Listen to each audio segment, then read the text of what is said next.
wealth isn't just about the money that you pass on, but the knowledge. And, I had spent thousands of hours reading books and podcasts and piecing together this blueprint. It would be such a shame if I didn't have that blueprint written down and able to share that with. You're listening to Kerry Lutz's Financial Survival Network, where you get valuable information you just can't find anywhere else.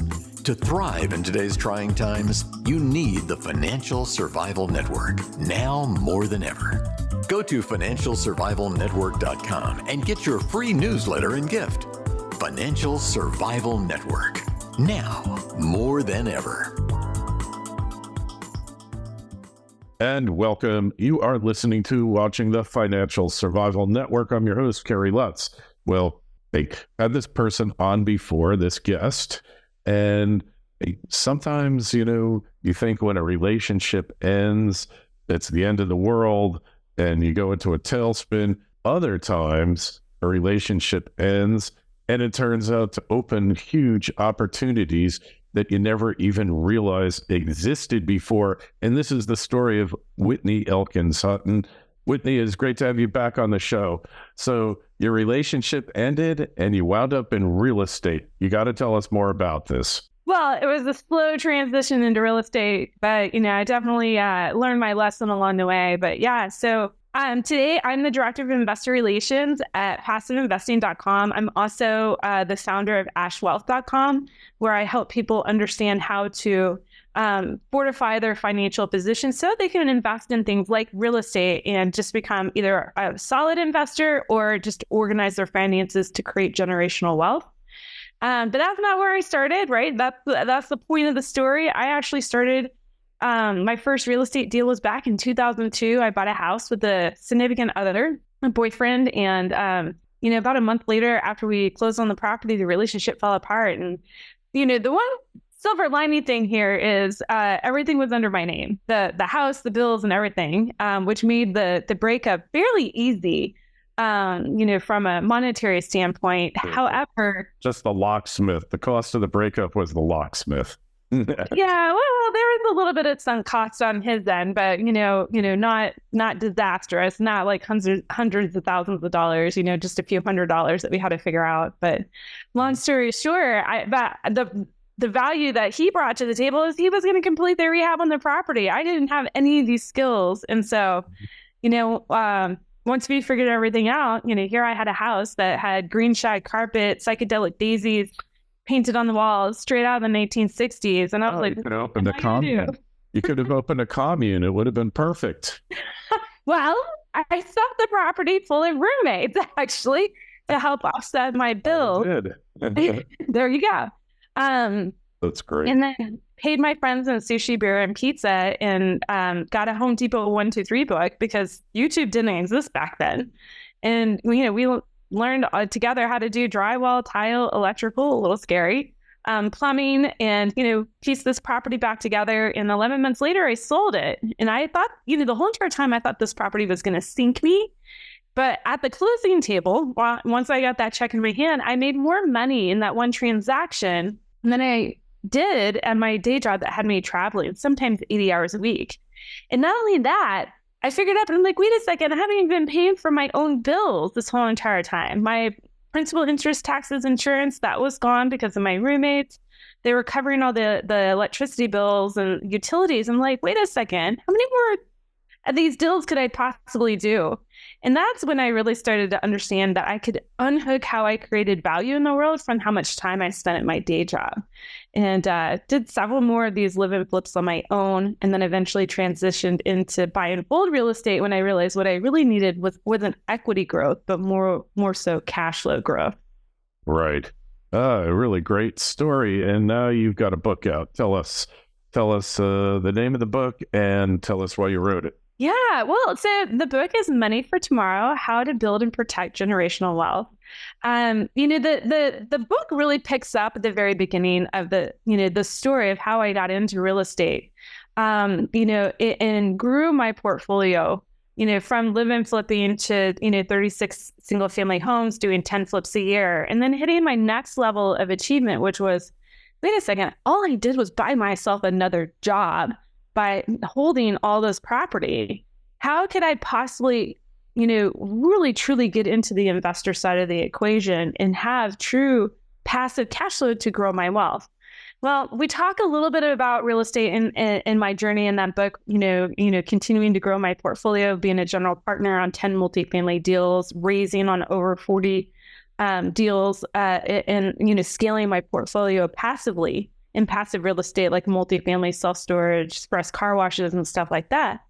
But the book really, what I learned along the way, and people that I was mentoring, what I was learning from their experience is like all these real estate holdings that I had were tactics.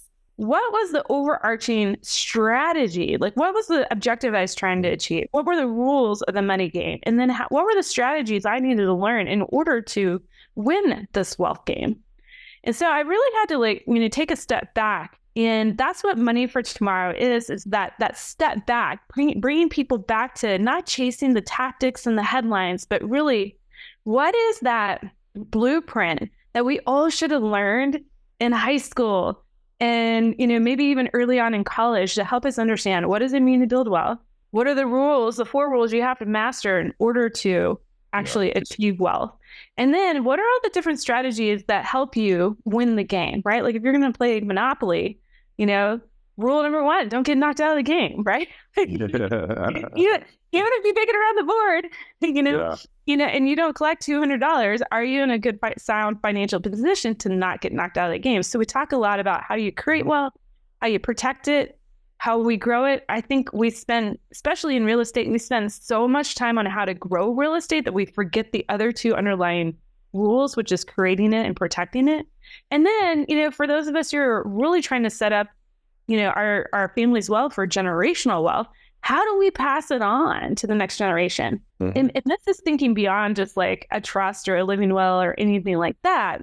This is, how do we train our heirs? How do we train our executors? How do we keep all that money inside our families? So it doesn't get eroded, right? Because if you don't have a plan for your money, I guarantee somebody else does. Yeah. Hey, it's so true. And so it's kind of a holistic approach here, real estate being the means to an end that you need to be planning out and consciously thinking about rather than hoping you're just going to wind up there. Yeah. Well, and this book is really, when I wrote it, I had it in mind, not just for the real estate investor, but for somebody, who chooses to say, maybe even stay in stocks, bonds, and mutual funds. The principles in this book will help get you, 85 to 90% of the way there to financial freedom. The other factor that you need to have on your side is time. And so I love real estate, right? Because we can create a lot of velocity by lowering, our taxes, and, we can unhook that value we create, from how much time we trade. But, even if you choose not to go into real estate, maybe you, are an entrepreneur, or maybe you're just, somebody who is has a higher and better use in your own day job, right? You're a high income earner and you want to tap into the stock market, these principles still apply. Now, one of the other reasons why I wrote the book is because I have an 11-year-old daughter. I mean, if I got, nobody likes to talk about death and dying, but if I got hit by a bus, I wanted her not to only just to, be able to take over our portfolio that we've, grown and cultivated, but to be able to steward that going forward. And so, wealth isn't just about the money that you pass on, but the knowledge. And, I had spent thousands of hours reading books and podcasts and piecing together this blueprint. It would be such a shame if I didn't have that blueprint written down and able to share that with her. That's a great point. So it's for your kids too. So you're giving your child financial education. And it's, education is one thing, right? This is, it's not just education. I should put it that way, right? Because, all these things, all the teachings in this book, it's all over the internet. You probably could piece it all together for free, but how long would it take you to do that, right? Like it took me 15 years to get all the right, uncover all the right strategies and get them in the right order to where it made a cohesive plan that was replicable over and over again. I didn't want my daughter, she's going to make her own mistakes, right? Why don't I give her the blueprint so now she can continue to grow her own wealth and go make her own mistakes, not trying to figure out all the things that I had figured out. So anyway, so I call that financial capacity. Okay. So it's not just about literacy and education. It's really moving people into action. I mean, this book, The Money for Tomorrow, is really about how simple, easy, repeatable steps that if you perform them, consistently and persistently over time, it will get you, majority of the way to your goal. Right. Right. Yeah, I love it. I love it that you've gotten this knowledge, you've acquired it through experience. You're not an academic. That's the great thing about the internet and the new economy. The knowledge gets passed down by people who actually know it, who've actually acquired it through experience rather than in a classroom. There actually are colleges that teach real estate. I know a number of them here in Florida that you can get a degree in real estate.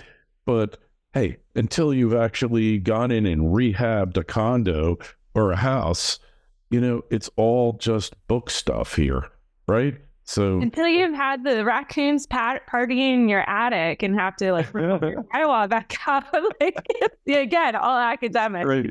Yeah, that's so true. Or until you had that alligator show up in your pool, you don't really know much about pool cleaning, do you?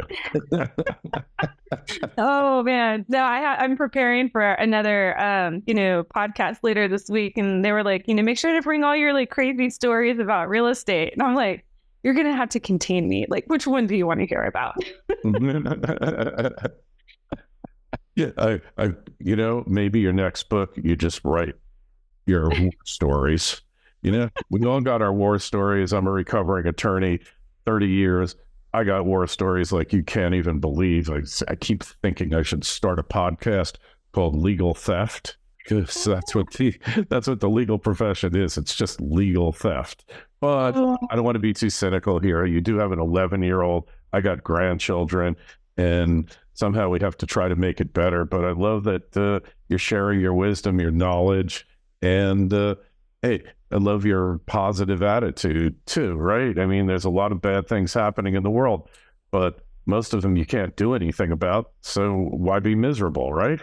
Well, I would agree. And, that's when you look at growth, you need, how can you grow in your mindset, your skills, and your network? And those are the three big ingredients to be successful in business and real estate.